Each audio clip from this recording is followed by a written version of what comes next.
Level 1, the bedroom artist. You are 15 years old. Your room smells like instant noodles and old carpet. There's a guitar in the corner with one string replaced by fishing line because you couldn't afford a real one.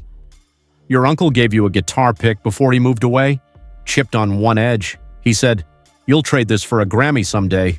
Don't lose it. You haven't lost it." You record into your phone at night. Bad acoustics, bad mic. You don't care. You hum a melody until it becomes a verse.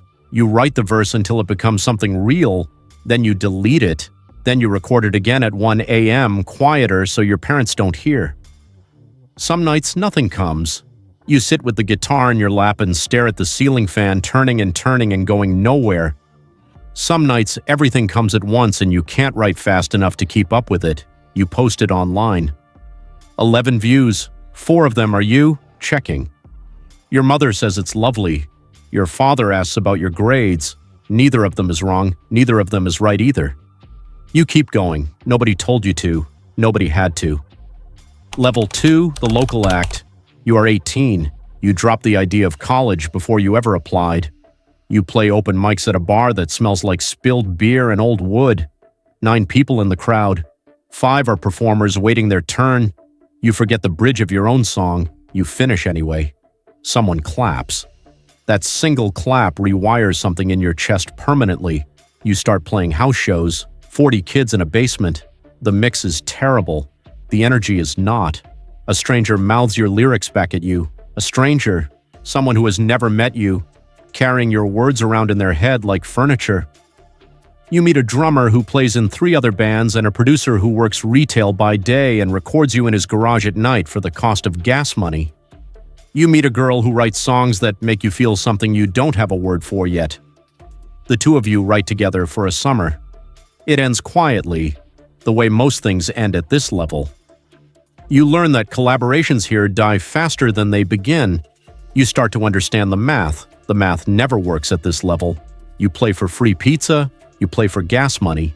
You play because stopping costs more than playing does. Level 3, the independent artist. You are 21. You have a project on streaming platforms. 3,000 monthly listeners. You check the number like a pulse. You tour for the first time. Not a real tour. A van, 4 cities, no sleep. You play to 80 people one night and 4 people the next. The 4-person room is in a city where you thought you had fans. You play it like there are 4,000. That's the rule nobody writes down. You learn it anyway. A blog writes about you. A college station plays you at 2 a.m. You start to believe something is happening. You're not sure what. You keep the chipped guitar pick on your keychain now. Habit, superstition. Both. Level 4, the rising artist. You are 24. A single takes off. Not the one you expected. A throwaway track, a B-side picked up by a playlist nobody had heard of. Then a bigger one, then a bigger one. Your numbers triple in a month, then triple again. You refresh the analytics page in line at the grocery store. You refresh it at red lights. You refresh it knowing it hasn't changed in the 11 minutes since you last looked. Labels call, real ones. You fly to a city you've never seen for a meeting in a glass office with a view you can't enjoy because you're too nervous to look at it. People you've never met tell you they believe in you while checking their phones under the table. You sign a deal. It is not the deal from your daydreams. It takes a cut of everything. Touring, merch, masters. Your lawyer calls it standard. Standard is a word that means less the higher you climb. You quit the job you were barely keeping anyway. You expected flying. It feels like falling with better lighting. Level 5, the touring artist. You are 26. You headline rooms that hold over 1,000 people. Most nights you sell out. The nights you don't follow you home and sit at the foot of your bed. You live on a bus now, 12 bunks. A smell you've stopped noticing. You travel through the night and wake up in a city you'll forget by next year. You close your eyes somewhere and open them somewhere else entirely, and your body stops trusting either place. You sign merchandise for 40 minutes after every show. A girl tells you your song got her through her father's funeral. You hold her hand and mean every word you say back to her. Then you walk to the bus and sit in the dark and feel the weight of it land on you alone. Nobody warns you that other people's grief has a weight you carry home. Your relationship doesn't survive the road, neither does your sleep. Your voice cracks during sound check one afternoon and a doctor uses the word nodules. You cancel 6 shows. The refunds cost more than your first 3 years combined. You sit in a hotel room in silence for 10 days. You write more in that silence than you have in a year. Nobody hears any of it for a long time. Level 6, the viral artist. You are 29. A track you almost didn't release gets used in a video by a stranger on the other side of the world. 40 million views in a week. You didn't choose this song to define you. It chose itself. You are pop now. You weren't before. The label rewrites the description of who you are and you let them, because the numbers are the only argument that wins anymore. You sit in rooms with 22-year-old songwriters who've already written 3 number ones. You write 15 songs that week. 2 are yours. The rest belong to a formula with your voice attached to it. You don't love them. You record them anyway. You lip sync on a morning show because the in-ear monitors are bad and the fight isn't worth having. You've learned which fights are worth having. This isn't one. You meet people backstage who compliment a song you can't be sure they've actually heard. You smile. You thank them. You take the photo.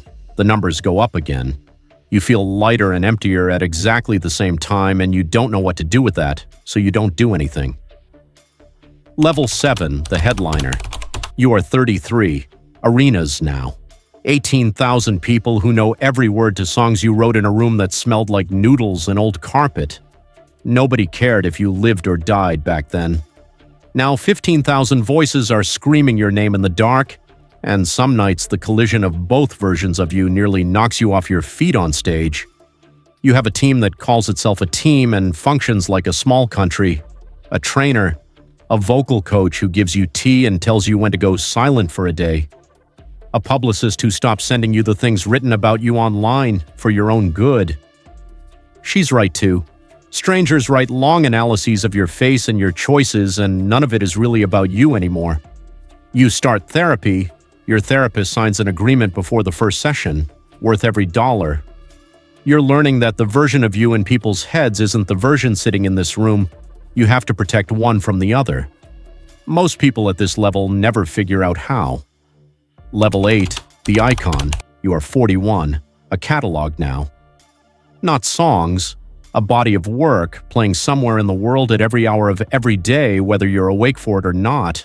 You have real money, the generational kind, wealth managers, a foundation with a board you technically chair and rarely attend. Young artists mention your name in interviews you'll never see, citing you as the reason they started. You also have enemies you didn't know you'd made. Lawsuits, leaked emails, people who worked with you for 6 months giving interviews about who you supposedly are. Some of it has just enough truth in it that you can't fully deny it. Fame negotiates with memory. You have to decide which version of your own life you're going to believe. Level 9, the legend. You are 58, 3 decades in. You've outlasted the platforms that launched you and most of the artists who were supposed to replace you. You headline festivals as the legacy act now, not the new one. Fireworks behind you on a Saturday night. Parents bringing their kids who somehow already know every word. Music moves through families in ways the industry has never fully understood, and you are the proof of it now, standing on a stage built for someone half your age. A studio wants to make a film about your life. The script isn't very good. You negotiate changes. It will come out fine. Fine is the best you get when someone else tells your story. You think about what the work cost, the birthdays missed, the people who drifted out of reach somewhere around year 12, the children you didn't have, or the ones you did, who saw less of you than strangers in a crowd did. You don't regret the songs. The songs are their own thing now, bigger than you. But the cost was real. It was always real. Level 10, the legacy. You are gone. It happened and now it's finished. Every platform puts your catalog at the top of the homepage. Strangers you never met post tributes. A stadium in the city you grew up in holds a memorial and the crowd cries into their phones, together and alone. Your estate auction's a small private collection. One item, a guitar pick, chipped on one edge, sells for more money than your first 3 tours made combined. The buyer has no idea where it came from. No idea about an uncle or a fishing line guitar string or a 15-year-old who promised a Grammy to a man who never lived to see it.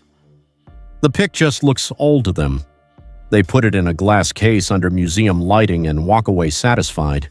Somewhere tonight, a 15-year-old is in a room that smells like instant noodles, humming a melody into a cracked phone at 1 a.m., quiet so nobody hears. She has 11 views. 4 of them are her. She has no idea what it costs.